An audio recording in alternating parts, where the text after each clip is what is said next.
Welcome to the Deep Dive, where we cut through the information noise, take a massive stack of articles and research, and distill the essential knowledge you need to be truly informed.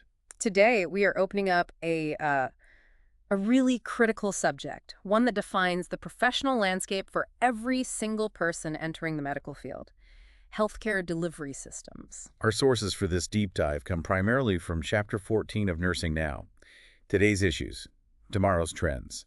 And our mission today is, well, it's pretty urgent. It is. We're not just going to be summarizing definitions.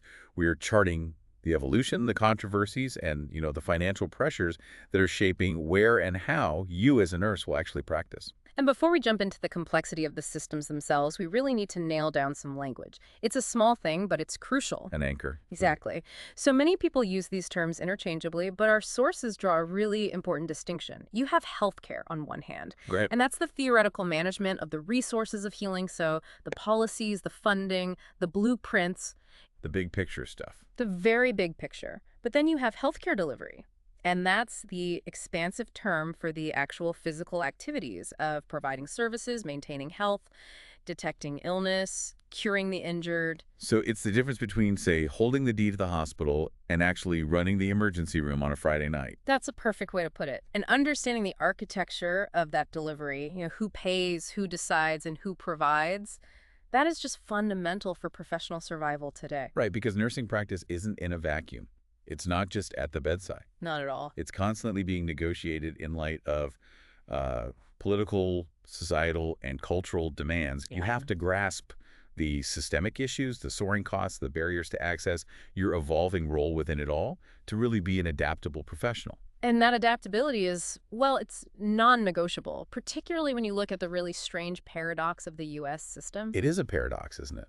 It is. We have some of the best individual care in the world. I mean, if you have the right insurance and you can get to the right specialist, you can receive truly world-class, technologically advanced medicine. Absolutely. The best of the best. But the moment you zoom out and you look at the system as a whole, that picture just changes dramatically. It falls apart. The overall delivery system is deeply, deeply flawed.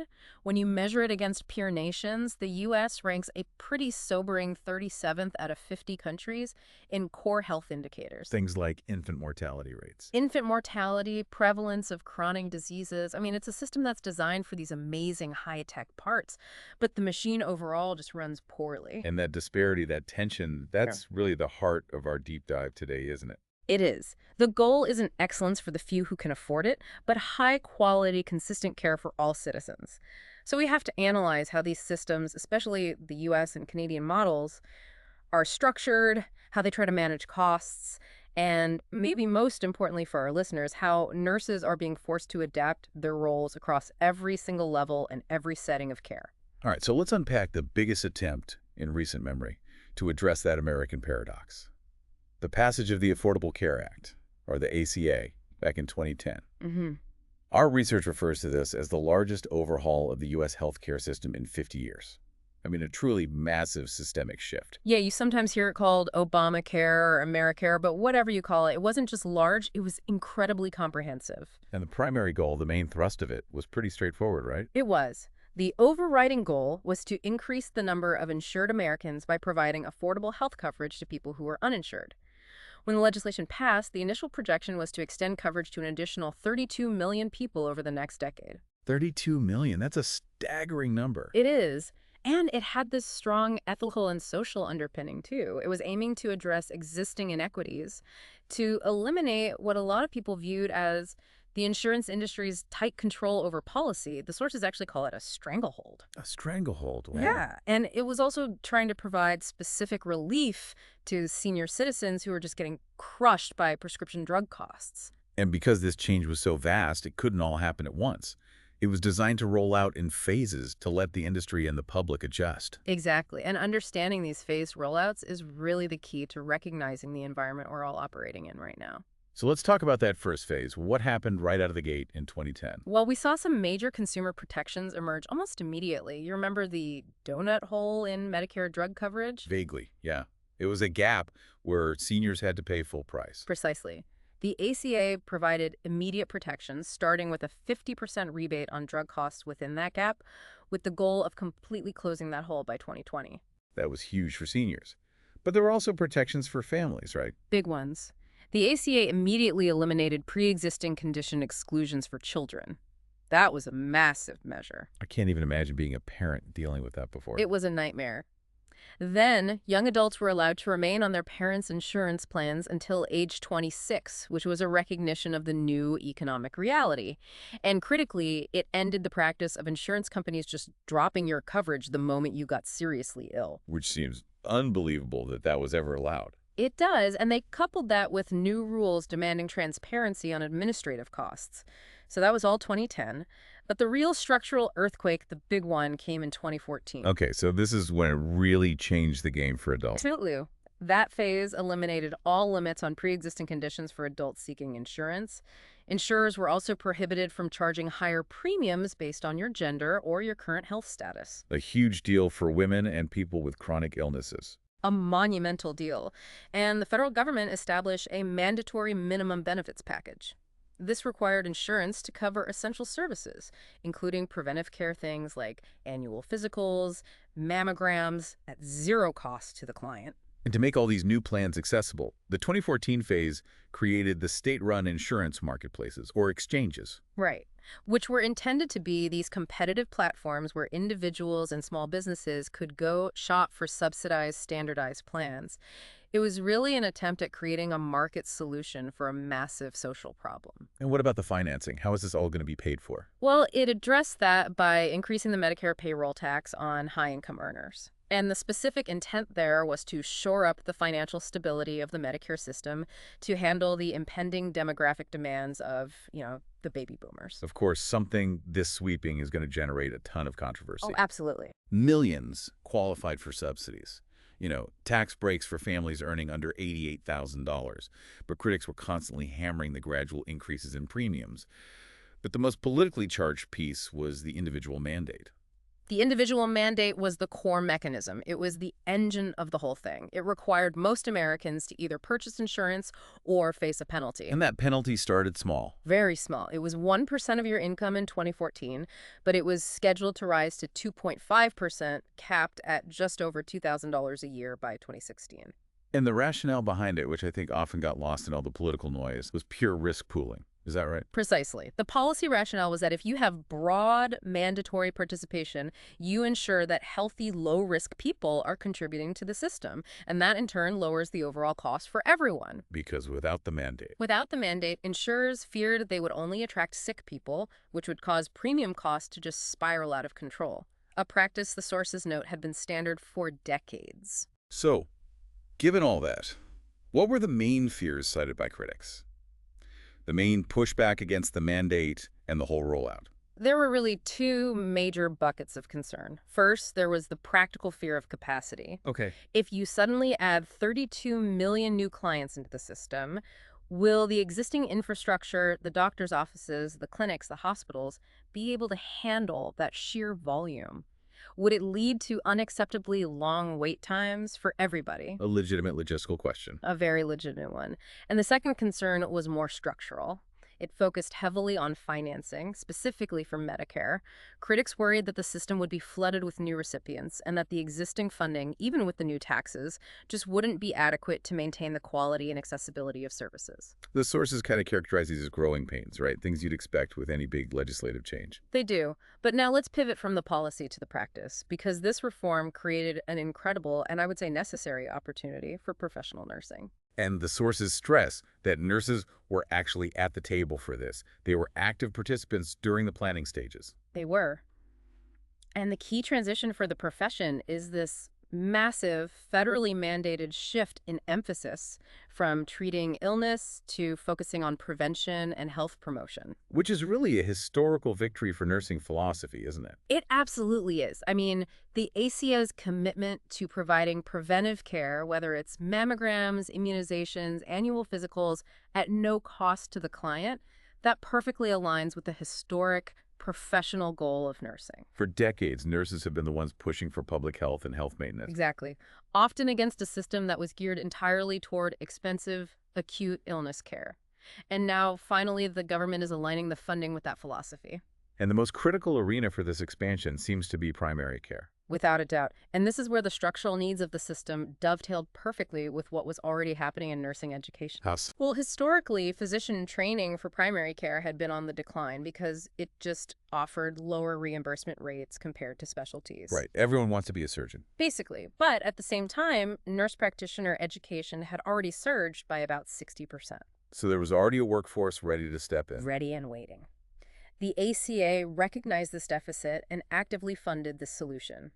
It allocated roughly $50 million per year specifically to develop new programs for advanced practice registered nurses, or APRNs, particularly nurse practitioners, to expand their roles in primary care settings. So it was a clear acknowledgement that the old physician-centric model just couldn't meet the demand anymore. Couldn't meet the demands of an expanded, aging, and now preventative-focused population? The opportunity's huge, but it also comes with a mandate for action. It doesn't just happen automatically. Absolutely not.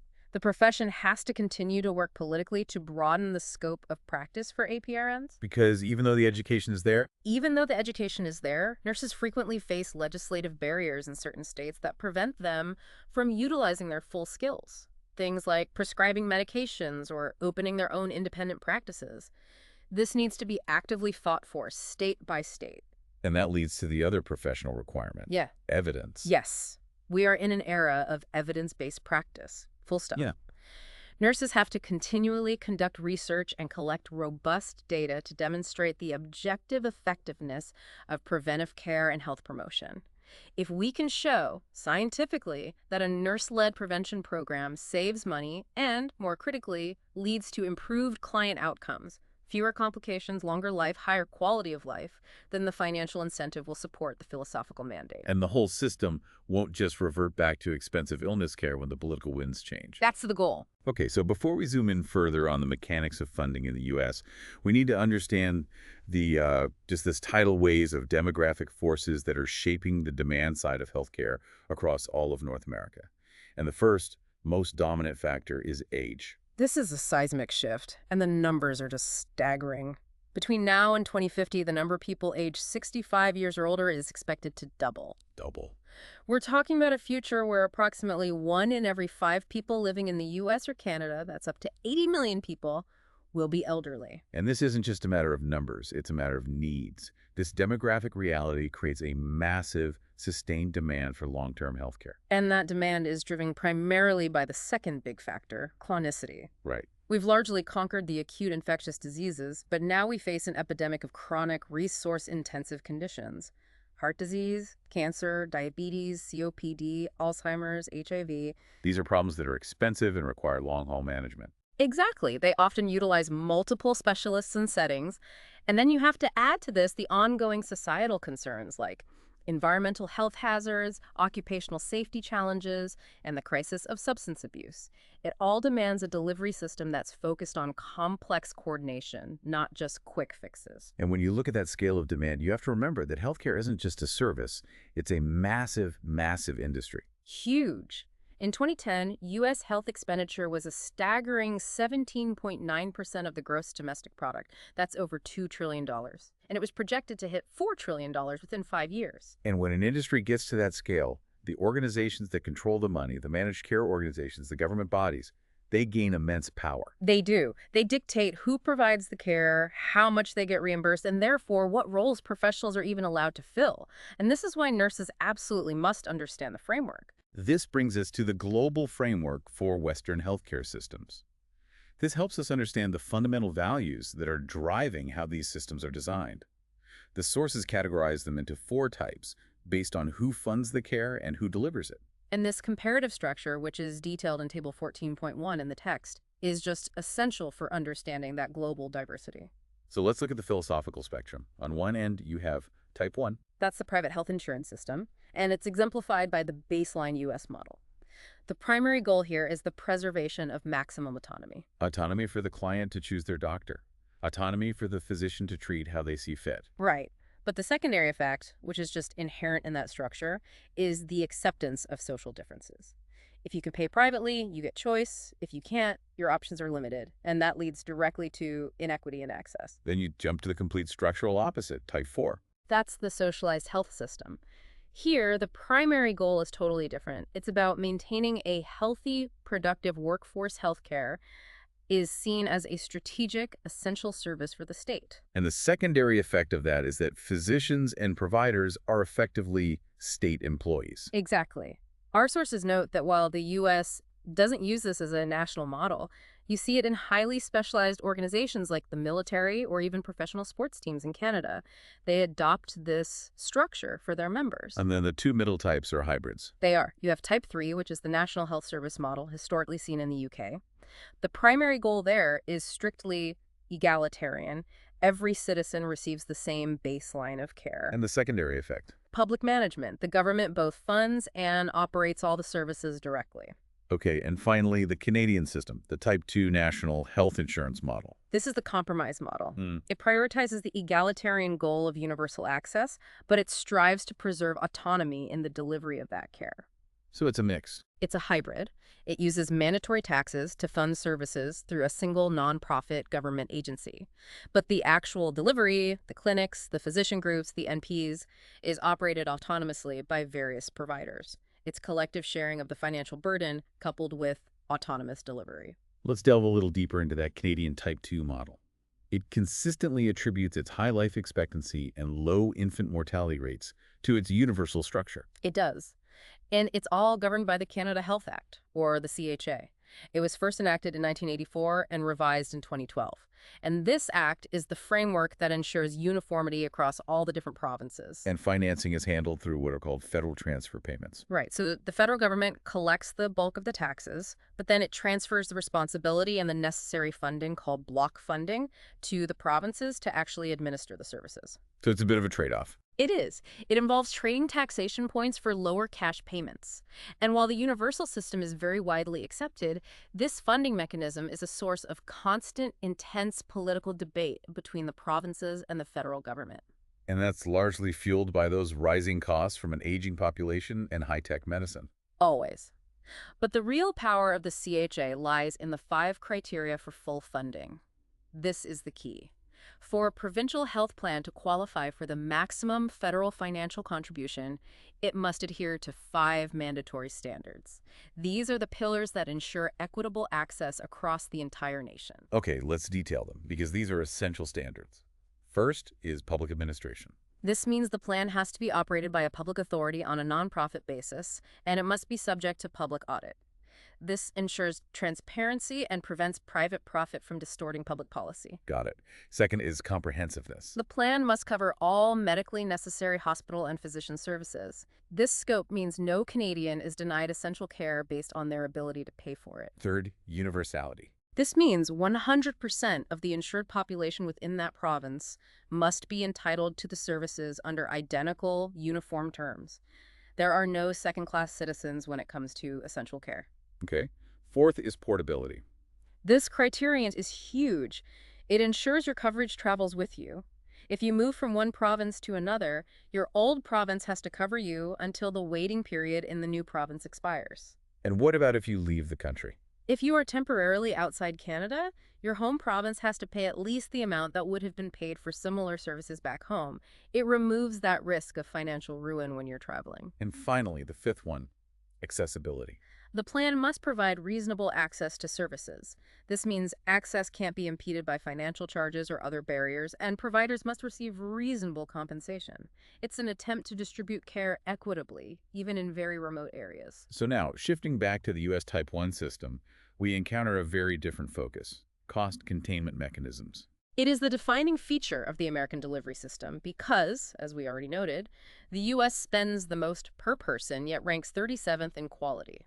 It's a disastrous return on investment. Historically, cost control began with measures like PSROs, Professional Standards Review Organizations. Right, and they examine the quality, quantity, and cost of Medicare care. We also had utilization review committees inside hospitals, and their primary goal was just eliminating the overuse or misuse of expensive services. But the mechanism that truly fundamentally changed how hospitals are run was the prospective payment system, PPS.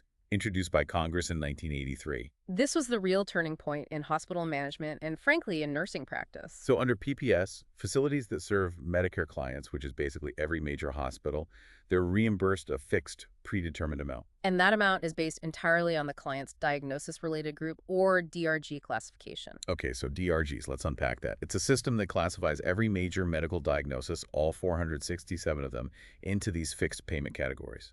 Exactly. The facility receives that one fixed payment regardless of whether the client stays for 1 day or 2 weeks. The entire goal is to incentivize efficiency.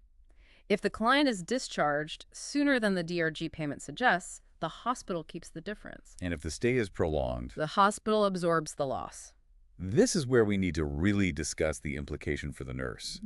The moment PPS and DRGs were implemented, the financial incentive structure for every hospital changed from rewarding comprehensive care to rewarding rapid, cost-effective service. The pressure immediately landed on the nurses To do what? to accelerate discharge planning, to streamline patient flow, and to get the patient out faster, even if their acuity, their level of sickness, remained high. And that pressure leads directly to ethical conflict. The massive ones. Yeah. Because now nurses have to constantly balance the financial mandate for efficiency with their professional mandate for comprehensive quality care. And a related, equally influential system is the capitated payment system.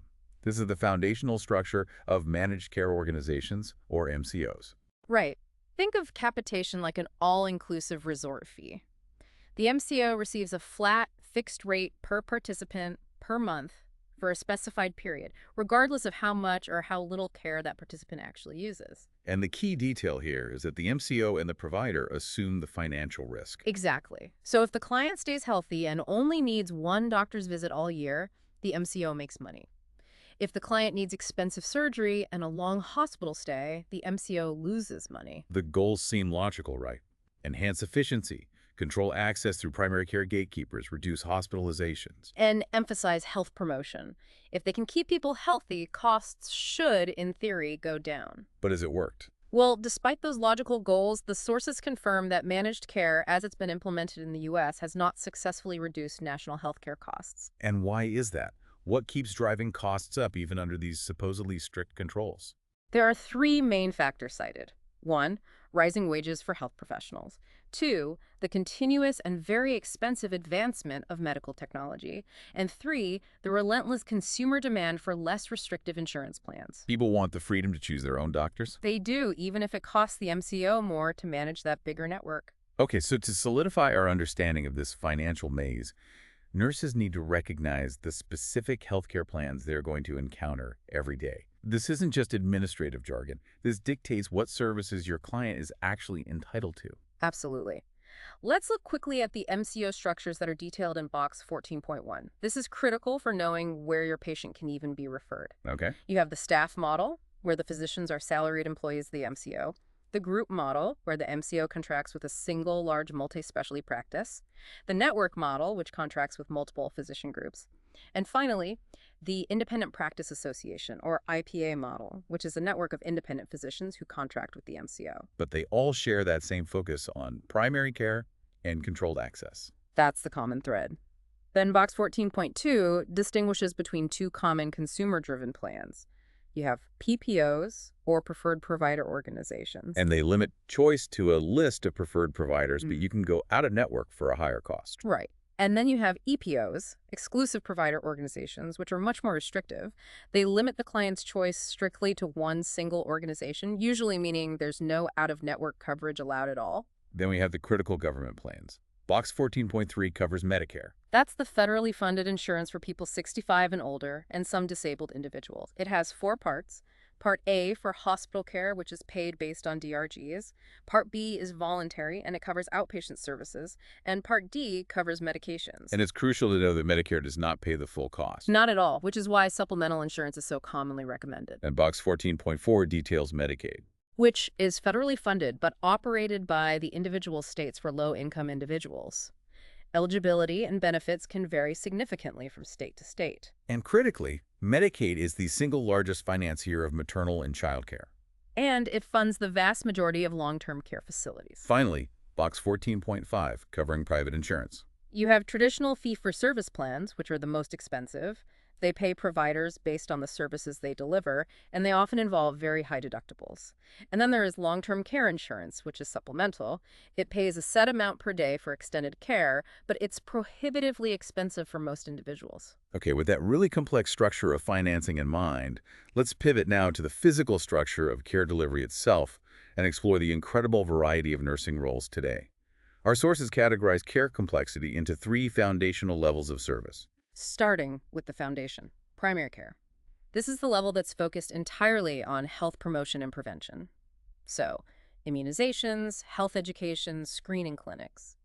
The goal here is simple: achieving and maintaining optimal health and preventing the need for complex, expensive interventions later on. Next, we move up into secondary care. This is where the complexity increases. It covers emergency and acute care services, and it's primarily delivered in hospitals. The emphasis shifts to the diagnosis and treatment of complex disorders once they've already manifested. And finally, tertiary care. This is highly specialized. It encompasses rehabilitation, long-term care for extended illnesses, and the sensitive critical care of the dying.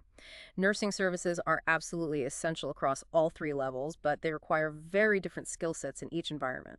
And the settings where nurses are practicing are just constantly multiplying. And that's largely driven by the cost-cutting pressures of DRGs pushing patients out of the hospital sooner. And that, combined with the ACA's new emphasis on prevention. Let's start with public health nursing. Historically, it was focused on preventing epidemics, but the modern scope has just exploded. Oh, so? Today, it includes extensive child health monitoring, obstetric care, community education, and, critically, acting as a first line of defense in the early detection and treatment of terrorist acts, particularly bioterrorism response. So the public health nurse is really the community's primary health sentinel. They really are. Then you have home health care, which is ironically the oldest modality of care we have, dating back to before modern hospitals even existed. But it's experiencing a massive boom today because of the aging population and system reform. A huge boom. And this isn't just traditional visiting nurse care. Modern home health is highly technical. It can encompass IV infusions, running ventilators, and really complex wound care, all in someone's living room. And the benefits are undeniable. Clients recover in familiar settings, which lowers stress. They generally have a more positive outlook that quickens recovery, and they face much lower rates of hospital-acquired infections. High-quality home health care directly translates into lower readmission rates, which, under the current funding mechanisms, is a major metric for cost and quality. But there are really rigorous requirements to qualify for professional home health care under most insurance models. The provider has to demonstrate the client requires what are called skilled needs. Right. Interventions that can only be provided by a professional nurse or therapist. So what qualifies as a skilled need? Well, they're categorized very carefully. They include the management of care, so maintaining high-tech lines like IVs or catheters, or performing complex wound care.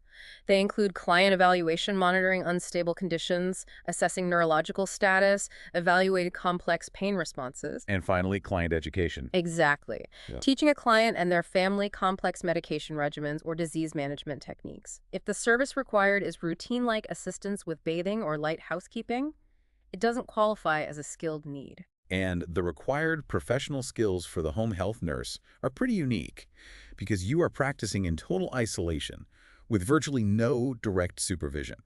The demand for ethical practice is absolutely paramount. You are entering the most intimate space of the client. You also need exceptional flexibility. You do.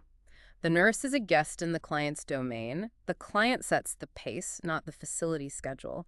You have to master cultural competency immediately upon entering the door because every home operates under a unique cultural and family context. And this setting frequently requires strong conflict management skills. Very strong. Nurses often find themselves mediating family tensions, addressing the fears and anger of overwhelmed caregivers, or, most critically, being constantly vigilant for signs of elder abuse or neglect.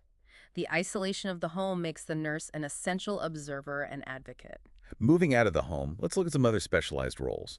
School-based services, for example, have evolved way beyond just treating playground scrapes. Oh, absolutely. School nurses now manage screening programs, they conduct health promotion, and they serve a crucial role as a community liaison, referring students for external support for concerns like stress management, nutrition, or even adolescent pregnancy. And occupational health clinics are a clear example of cost containment driving prevention. Exactly.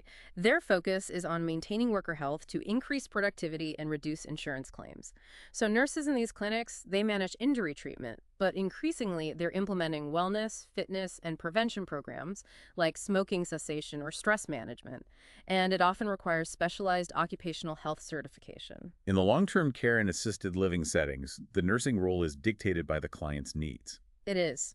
LTC facilities focus on rehabilitation or expanded skilled care, and they're often financed by Medicaid and Medicare. Assisted living, on the other hand, really emphasizes client independence, and there nurses frequently function as case coordinators, helping residents navigate the complex web of services and providers they need while managing their chronic conditions. And both settings, particularly in end-of-life care, use the gold standards framework. Yes, which is a structured approach that's focused on maintaining the client's quality of life and dignity until death. Access remains a massive hurdle, especially in rural primary care. The challenges are obvious. Vast distances, poor access to specialists, and higher chronic disease rates that are often linked to delayed diagnosis. And financial gaps are sometimes mitigated by HIPCs, health insurance purchasing cooperatives. Right, which allows self-employed or uninsured individuals to pool their resources together to purchase insurance at a reduced group rate. Hospice services also rely heavily on that gold standards framework. They do. Originating back in the 1970s, the core concept is the provision of physiological and psychological support to terminally ill clients and their families. The emphasis is shifted entirely away from life-saving measures to maximizing the quality of the life that remains. And finally, we're seeing the rise of technology and these autonomous nurse-led models. We are. Telehealth and e-health involve things like 247 nurse advice lines for triage and advice and online information access.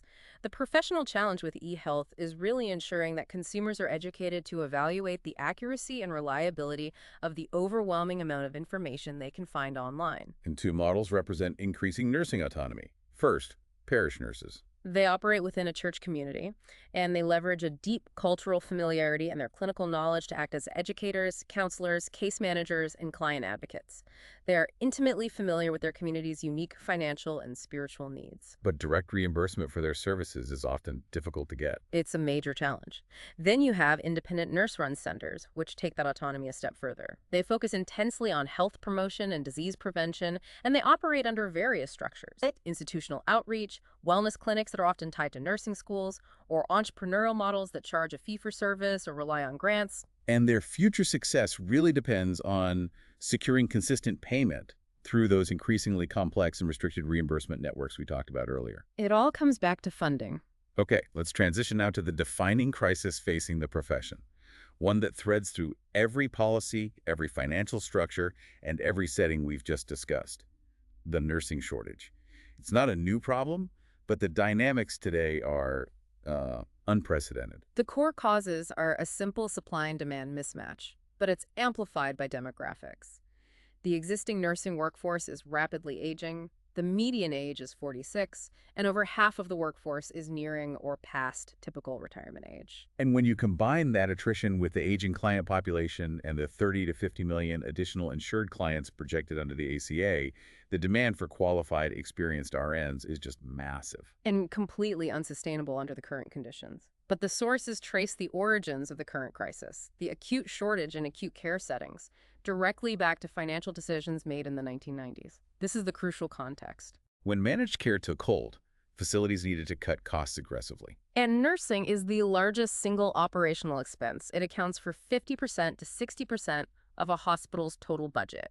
So it's the first place they looked to cut. It was. And as a result, facilities made a really strategic error.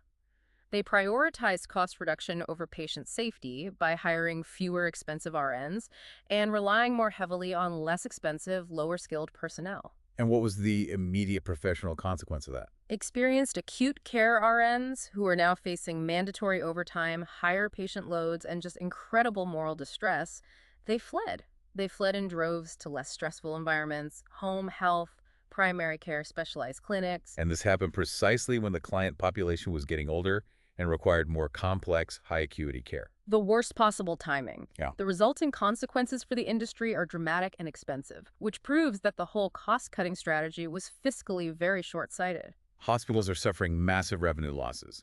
Unit closures due to lack of RNs can potentially cost millions per year. Our sources estimate about $3 million annually for a closed 20-bed unit. Wow.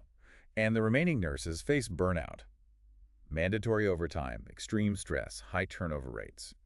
But the most serious consequence, the one that really defines the quality crisis, is the tangible reduction in the quality of care. And we need to be very specific here. The literature consistently demonstrates that during a shortage, the quality of care drops dramatically. It leads to higher rates of client dissatisfaction, increased medication errors, and severe, costly mistakes. The sources highlight a specific example. They do. A nursing home fall settlement that resulted in a facility having to pay $150,000. Why? Because an elderly resident with an unsteady gait was neglected, and the staff failed to follow the prescribed care plan by not engaging the wheelchair locks. That one anecdote just perfectly illustrates the ultimate cost of short staffing. It does, and it fuels the intense debate over staffing ratio laws. Right, so supporters of mandated staffing ratio laws, like the ones implemented in California, see them as a rapid solution. They directly link low RN number to poor outcomes, longer hospital stays, higher rates of complications, and they argue that mandatory ratios will improve care quality and entice experienced nurses back to the acute care setting by ensuring a safe workload. But the resistance is fierce. Very fierce.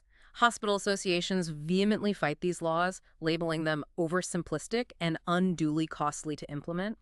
And there is a real nuanced concern even within nursing leadership. What's that concern? The fear is that a mandated ratio might be used by facilities as a ceiling, the maximum number of nurses they must employ, rather than as a minimum safety floor. And this ignores crucial fluctuating factors. Exactly, like the actual acuity of the clients on the unit, the experience level of the nurses who are present, and the overall systemic needs of that unit at that specific time. So the staffing ratio debate, as intense as it is, really just highlights the core professional consensus that's cited in the source material.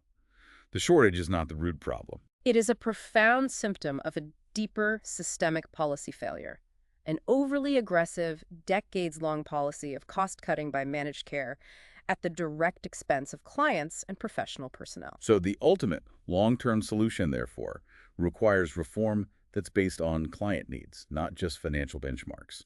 The theory is that when facilities are held financially accountable for bad outcomes, when the costs of lawsuits and infections and readmissions outweigh the short-term savings of short staffing, they will inherently meet quality expectations, including appropriate staffing levels, without the need for these cumbersome mandatory laws. This chapter is, well, it's a dark reminder that healthcare delivery systems are complex, dynamic, and often very contradictory. They are. You have the ACA pushing for prevention and access while simultaneously fighting against decades of ingrained financial policy DRGs, capitated payments that are pushing for cost containment and early discharge. So understanding this structure, the funding mechanisms, and the critical challenges like the nursing shortage, it allows you to step into the role not just as a clinician, but as an informed, adaptable leader and a powerful advocate. Advocacy for system changes must always, always prioritize the health of all people over transient budgetary concerns. So let's leave you with this provocative thought, tying together the financial implications of cost-cutting and your own ethical responsibility. Considering the significant financial liability demonstrated by settlements like that $150,000 nursing home fall, a direct result of staff being overwhelmed and neglecting protocol, how does the rising acuity of clients who are discharged early due to DRG pressures affect your ethical responsibility as a future nurse to actively demand and establish a safe practice environment that truly meets complex client needs, even when the system is trying to rush you? To quickly recap the professional takeaways of this deep dive, the ACA has positioned nurses, through its prevention focus and its funding for NP programs, to take a real leadership role in primary care. We analyzed the foundational differences between the Canadian Type 2, egalitarian with delivery autonomy, and U.S. Type 1, autonomy with cost containment systems. And we learned that sustained nurse advocacy and evidence-based research are absolutely required to ensure that advanced practice nurses can provide the necessary primary care the system now so desperately needs. Thank you for joining us for this deep dive.